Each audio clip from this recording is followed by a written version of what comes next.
Welcome, everyone, to 2023, Season 4, and another episode of the Leadership Void podcast. I'm Enrique with my co-host, Vince, to bring you the best in our veteran, military, spouse, and first responder community. And Vince will introduce today's guest. Enrique, Happy New Year. And to our guests and our audience, Happy 2023. We're so excited. Guess why? Because we have this dynamic individual. He is one of our sponsors, Rafael Caamaño. He is the co-founder and executive director of Veterans Entrepreneurship Initiative, better known as VEI, here from all the way from down the street in Central Florida. Rafa, welcome to the show. Please just start off. Tell us a little bit about you. Man, Vince, Enrique, I'm excited to be here. Finally, I made it to your show. Congratulations. Big fan. Little bit about myself. Again, my name is Rafael Caamaño. U.S. Army veteran. I served for 9 years. I was a gun bunny, field artillery. In my last 3 years in the military, I basically was part of Force 21, which was researching and testing new weapons and software for the battlefield, and which, by the way, that kind of helped me when I became a civilian, and I can touch a little bit more on that in a bit. But yeah, I served for 9 years, and then I decided to get out for various reasons. And once I got out, I realized how tough transitioning is, and I had to find myself a new mission. So I basically, started working on myself to a point where I was able to find several missions, personal missions, and that kind of got me to where I'm at today. My last 14 years, I've been working with a local educational research institution, where I basically make sure that I attend CEOs' needs, I guide them, and I also help to commercialize technology or innovation or items that may be a necessity for the locals or the national market. And with that, that's what got me to where I'm at today with BEI, and that's why we founded BEI. And I can talk a little bit more about that. I have three girls. I've married my high school sweetheart, and I live in Oviedo, Florida. Wonderful. Now, folks, we all met actually through a program where incubated veteran entrepreneurs, veteran companies, and Rafael was part of that. And I'm so grateful that we actually had that opportunity to meet. I don't know if we would have met any other way, but it was through that entrepreneurship route. So, Rafael, tell us a little bit about VEI, because I know that it is critical to our ecosystem here in Orlando, Central Florida. So share. Yeah, so you hit on something. So when we first met, that was back in 2012, 13. And back then, what happened was that there were a lot of veterans coming into the area for, after various deployment, and they were having trouble finding a purpose or finding a job or, getting a set of skills in order to transition. So my boss at that time, myself and my colleague Ricardo, we were talking about and experimenting, if we mix veteran business owners with civilian business owner, what would that look like? And the reason we were talking about this is for two things. One, we all know the veterans have a great set of skills, entrepreneurial skills and business skills, that they don't know that they have them, but they learn them through the military, through leadership and training. And then the other part is that Israel as a country, they have become very innovative, because most of those CEOs or those entrepreneurs have served in the military, and they have applied, they have encountered or identified problems in the battlefield, and then they turn those problems, into solutions or create solutions for those problems, and that's how they have become one of the most innovative countries in the world. So why can't we do the same thing in the U.S.? That was the question, right? And so we created a small pilot. We went ahead and partnered with the Kaufman Foundation in Kansas City, Missouri, and deploy the first cohort. And it was a success, but at the same time, we realized that the veterans needed some specific skills that that program was not delivering, that we struggle with as veterans. And basically those are the marketing skills, networking skills, and then there are other there are other personal skills that they need to develop in order to be more effective. So we kept playing around and adjusting different application until we kind of found a recipe, and we started deploying that recipe in 2013. But like anything, every year we look at the recipe, we tweak it, and I think that we're heading in the right direction. So in 2013, we went ahead, like I said, created our first cohort, basically using our own curriculum. And by 2020, we went ahead and converted into a 501c3. And right now we have served, in 2023, we have served over 450 veterans. And what I mean we have served is that we have touched or helped, assisted over 450 veterans. About half of those have gone through the cohorts. And basically we have different type of cohorts. We have a cohort for companies that are already in business, they're established. They may be generating $1 million, but they are struggling, they hit a plateau. So we basically conduct an assessment. We put them through a course where they can sharpen their skills, meet other people, and hopefully they start getting better. And then we have another cohort that, hey, I have an idea, just got out, or I have an idea and I tried it, didn't work, don't know why. And so we teach you a methodology on how to validate that idea and create or tune in your business model. So we're not about, let's write a business plan. We're more about, let's validate and let's build that business model to the best that we can. And let's take it to the market, test it, tweak it. Once we have that perfect business model, then we can write a business plan and we have a business. So basically we want to make you fail faster or help you strengthen those weaknesses quickly so you can get to your goal rapidly and reach your success, whatever that may be. I appreciate hearing all that. And well, happy 10-year anniversary coming up this year, as 2013 was right around the corner. 450 individuals. 2 of us are right here on screen with you. We definitely have endured that, driving the boat down the road or the sea, should I say, and honestly, just figuring out how we develop our own businesses. So VEI has been instrumental both for our careers and both our success. So it does work. So if you have an idea or you want to grow a business, we'll share more about how to get a hold of them and what's on the horizon. But just share 3 tips, a couple tips about which ways do entrepreneurships struggle, what challenges you see, the top 3, or lessons learned you would like to share with the audience. Yeah. So one thing I want to share with all of you out there, and this comes from experience, something that I forgot to mention, that I started a company as soon as I got out. I ran it for 7 years. I sold it. And then from there, I started working for the university, which is the research institution I mentioned earlier. And I'm still working there. But one thing that I learned, and I see that every day, is that we have to understand that we don't know it all, that every day we learn something new, that we should listen more and talk less, that if we have an ego, we need to understand that we have one and then remove it. And I say that because when I was in business, I made a lot of mistakes. And those mistakes were because of immaturity. I was in my 20s or late 20s. And also I had an ego. And I'm never going to forget this, Benz and Enrique. I went to a conference, and it was like a national conference for the industry that I was serving.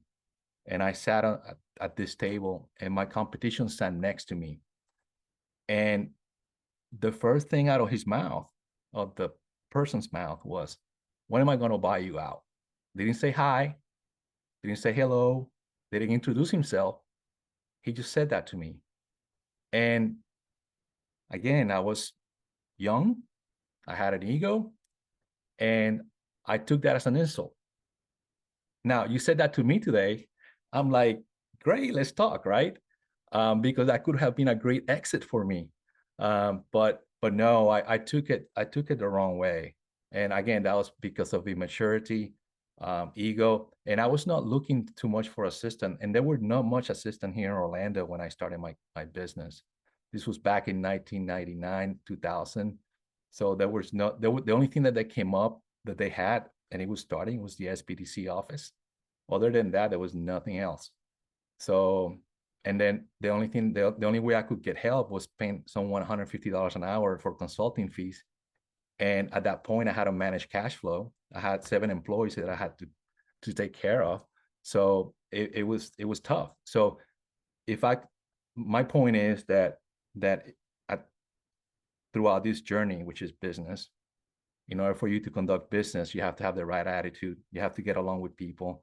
You have to listen, and you have to open yourself. You don't know it all. You learn something every day.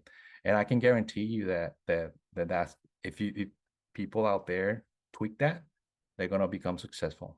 The other thing that I need to mention real quick is that you need to take care of yourself. One thing that I learned throughout the last 5 years is that if I don't go out there and walk for 3 miles and meditate while I'm walking, and do some exercise or treat myself to something, then I'm not going to be effective, because I'm just reacting to things. But when I go and walk, I have time to reset my brain, go through everything throughout the whole day, look at my strategy, and I get some great ideas by just walking. So my point is, again, treat yourself to something that motivates you, that kind of reset your brain, whether it's walking, biking, whatever it is, just do it.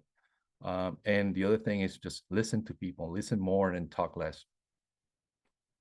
Well, thank you for sharing that. Your company is definitely a reflection of you, right? So if you don't take care of yourself, you don't take care of making sure that you are the best version of you, so that your company could do the same. Now, you mentioned a lot of great wisdom there, Rafael. Thank you for sharing not only your journey, but the things that actually became an obstacle, because he was sharing the story about sellout in the conversation. I was thinking, yes, sell. Yeah, right. Right. So yeah, great point to make, that when you're at this business junction, you are in a venture. The point is to build something to be able to sell it, in a profit, and Right. be able to go on and do some other things. And talking about other things, what's on the horizon for VEI next coming year? So Enrique and Benz, in 2023, we're gonna be doing some different things with VEI. We've been at it now since 2013.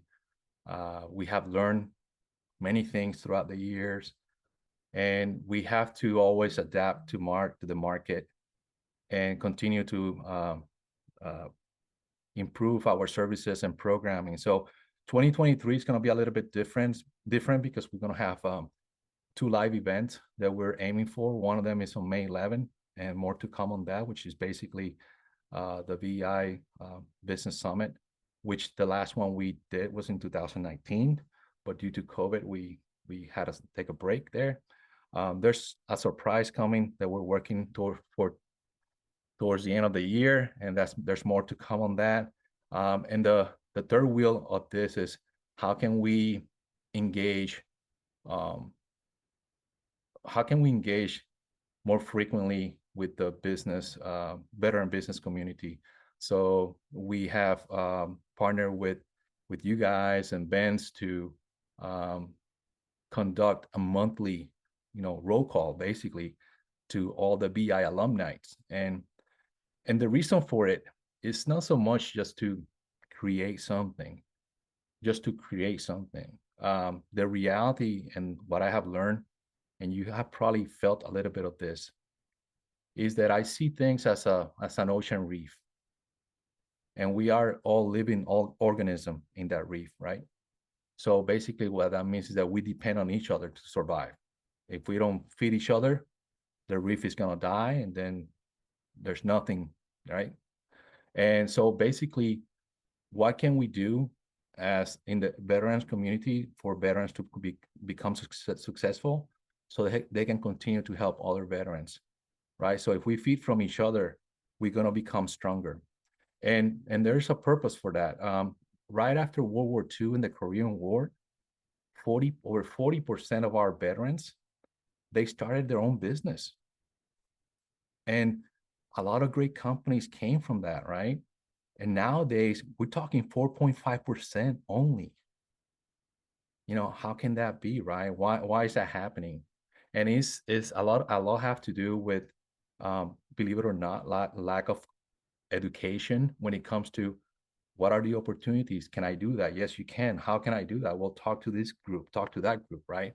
So creating that network and that chain of information and communication is ideal. So that's why I like to see ourselves as building a reef, ocean reef, where we all can help each other because we all have the ultimate goal of creating a healthy veteran business environment. No, absolutely. Love the analogy there. And from 40% to 4.5 is a big drop. But I'm glad to know that VEI is here to provide that educational space and the connection for the alumni to continue forward, to grow and help each other out in that ecosystem of the reef, as you so call it. So Rafa, just curious, for yourself, what do you do to sharpen your skill sets that aid you to thrive in your professional life? Yeah, so it goes back to education. I had a mentor that used to tell me you have to continue to read and always educate yourself. I didn't know what he meant by that, because yeah, you read, but how much can I retain? How much do I really execute from what I'm reading, right? But I believe in education. I always try to learn something new. Believe it or not, I don't read too much into business books because that's what I read limited, but I try to read other things that can span my brain. Just a good example, I'm trying to learn an instrument, right, using my left brain. So how can I balance my right and left brain so I can be a better person? But what I do for myself, like I said before, is I go for walks. And I have learned that by going for walks, I get to basically, reset, digest everything that I went through the day, and execute much better because I have the time to analyze things much better. One thing that I started a year ago that is being a struggle because I speak Spanish and English is how to become a better speaker. And that's something that I practice every week through a local group. And that's something that I think we all need. And not only I'm becoming a better speaker, but also it has helped me in various leadership areas that were dusty. So and I'm meeting other people and other leaders out there. So I think I'm killing various birds with one rock. So basically, educating by, learning how to speak better. We can never stop learning, right? Taking time for myself by walking at least 3 miles, and for some reason it's 3 miles. If I do 2 miles, not enough. 3 miles, that's where my brain started clicking. And again, try to read, but you don't have to read about business. You can read about anything. Just stay sharp, right? And try to balance the brain left and right side. So a great approach at making sure that you have your saw sharp. And folks, yeah, you have to pull out the dust mop and get some of that stuff out of the way. Enlarge your territory, enlarge your thinking. I love that you are taking a left right brain approach and expanding that, because a lot of people don't consider that. Now, I know that as you was growing up, both in the military and post-military, now, over 20 years in the business industry, having a business, selling a business, teaching business, coaching people through business, that you may have learn a thing or two. What advice did you get during that process that you would like to share with an emerging leader? Because I know they're eager to learn and get ready with 23. Wow, there's so much I would like to share. I'm just gonna real quick that first things that come through my head based on experience is if you're an emerging leader or you're starting your own company, make sure you have the right amount of capital in place. And what I say right, it doesn't have to be a lot or too little. You will know how much money you need to start a business based on your current situation. Validate your idea and concept. Don't talk to your friends and family. Just go out there and talk to potential user, potential buyer. Pick their brain, right? Share the idea with them, because you're gonna get a lot of very cool and neat comments or idea that you can then implement into your business model. Uh, Surround yourself with people that think like you, and please make sure that you hire an attorney and a good CPA before you start going out there. I see a lot of good people with good businesses, and they rely on legal templates or don't seek legal assistant, and then they ended up closing their shop after 3 years, or they ended up splitting the company because of lack of preparation on the legal side. When it comes to the accounting side, learning how to manage cash flow is a must, and also, getting trying to get money before you need the money. So basically, trying to borrow money before you need the money is something that you got to do. You got to have those line of credits available before you find yourself in a bad situation, because when you get to that point that you need the money, and you go and talk to a banker, they're not going to lend you anything because they know you're desperate. And so basically, those are the things that I will, very simple, but realistically speaking, it's all about the foundation. If you have a strong foundation, then you can build a very strong house or a building on top of that foundation. But what I see is a lot of cracks, and it's because people want to get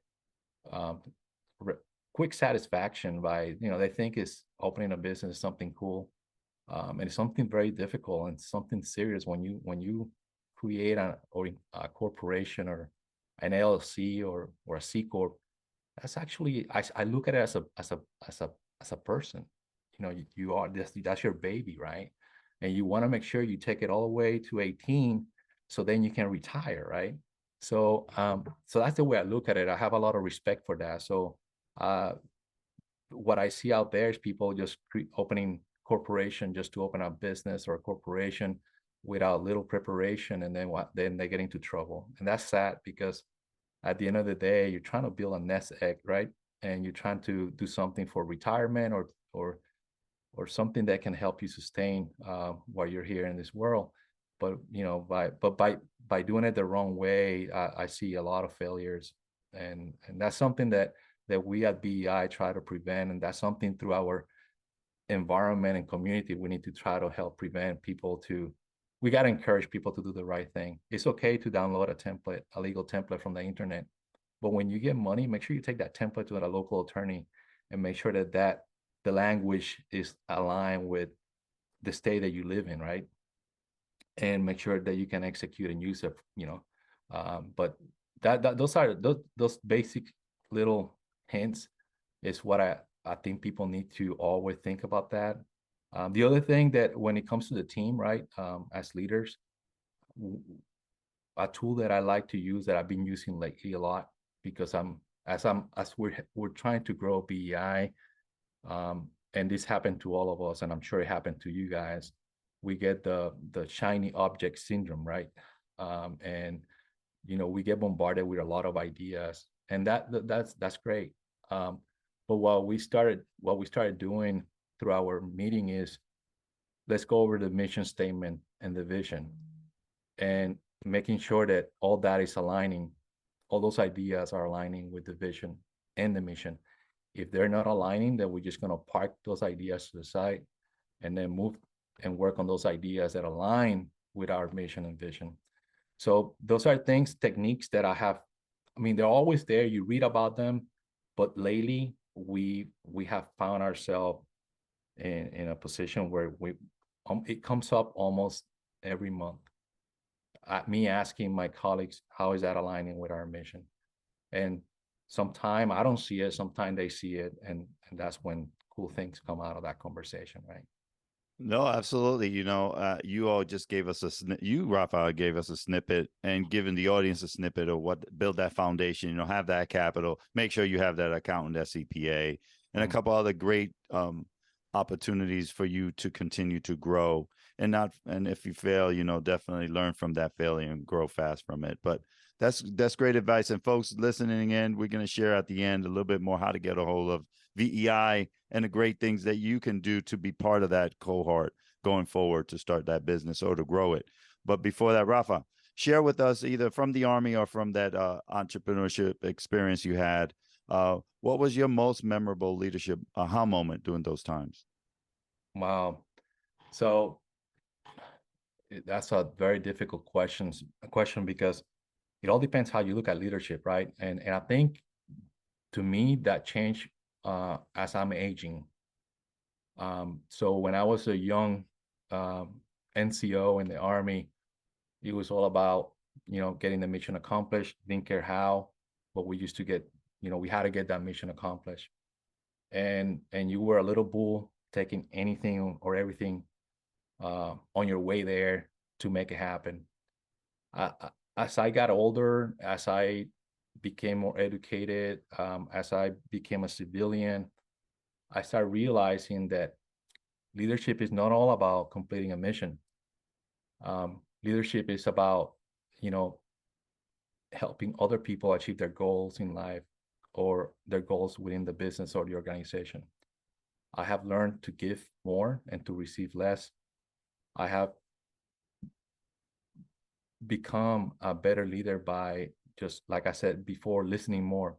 And my aha moment, Vince, was, and this caught me off guard last year.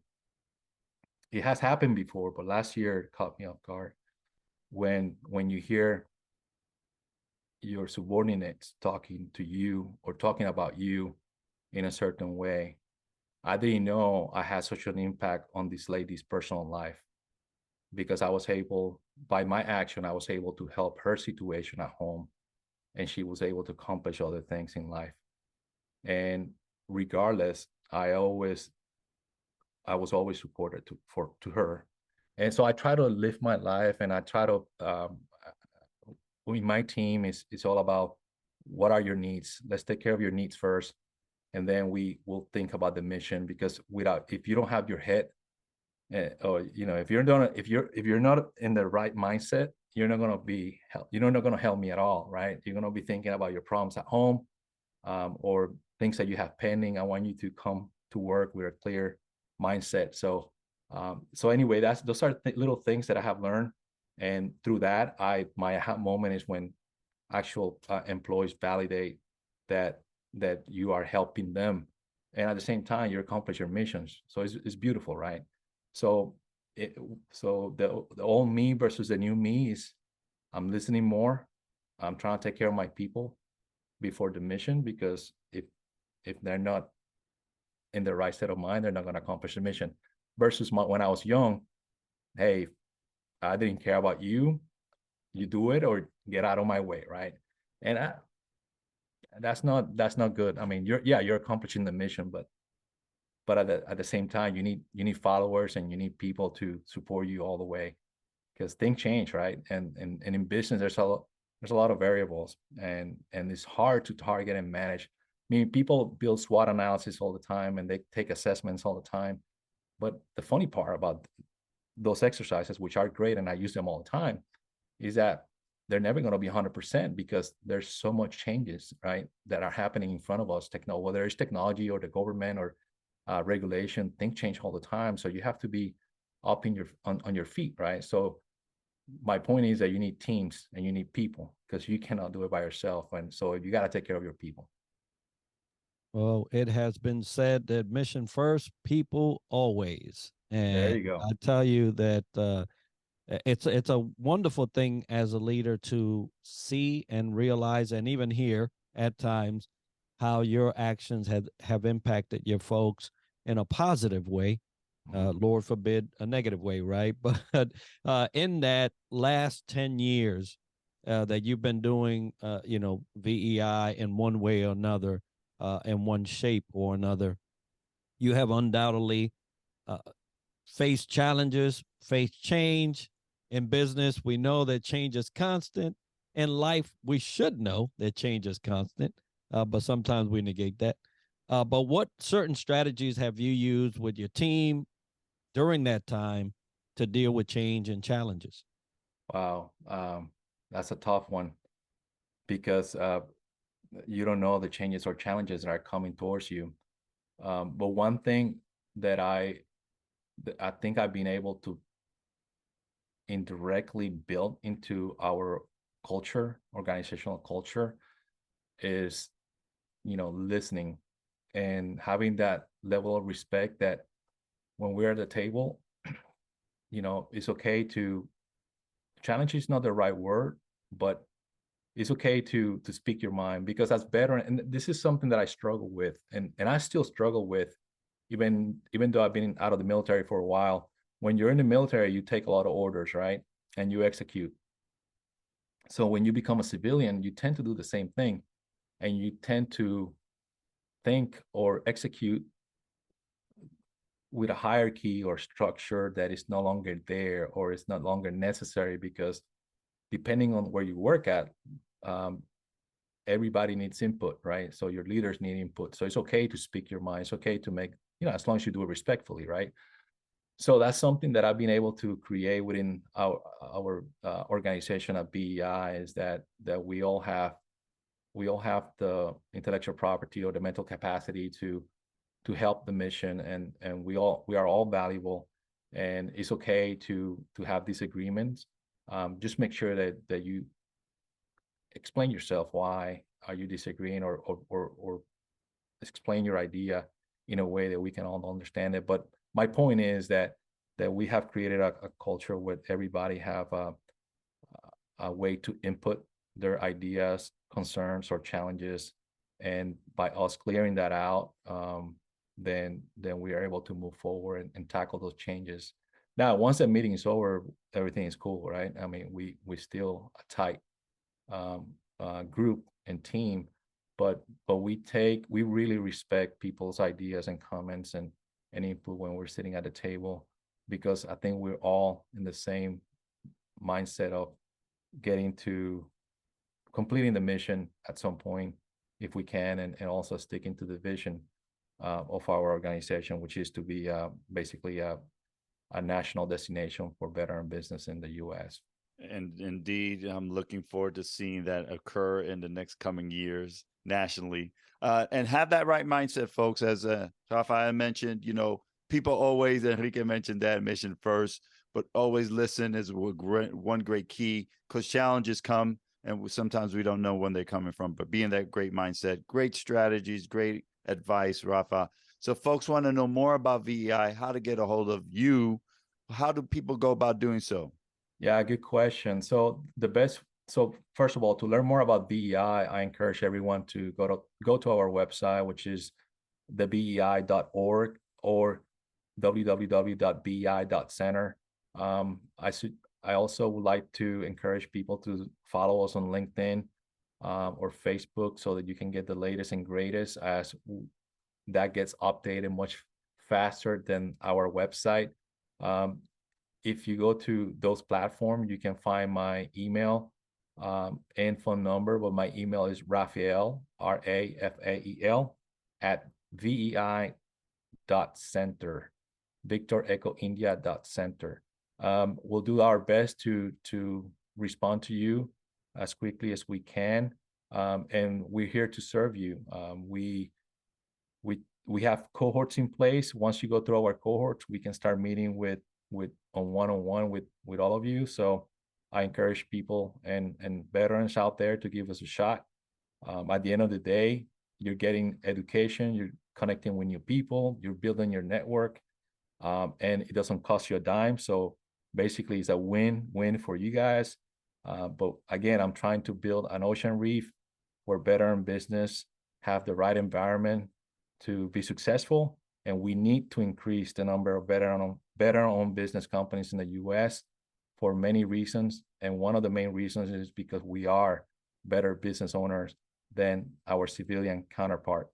And we need to continue to contribute to our economy and our local region. So, all right, folks, and we're going to make sure to have that as part of the show notes and video so you can get a hold of Rafael and VEI. And if you want to get a hold of us at the Leadership Void podcast, the Leadership Void at gmail.com is where you'll send that correspondence. If you want a specific leadership topic covered or a guest to appear on our show, we'd love to hear about it.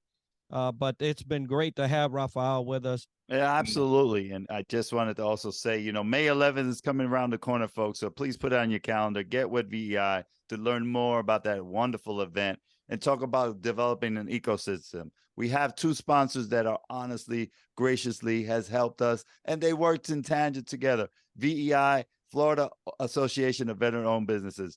To our sponsors, thank you. For Rafael, thank you for being our sponsor and our first guest for 2023, our season 4.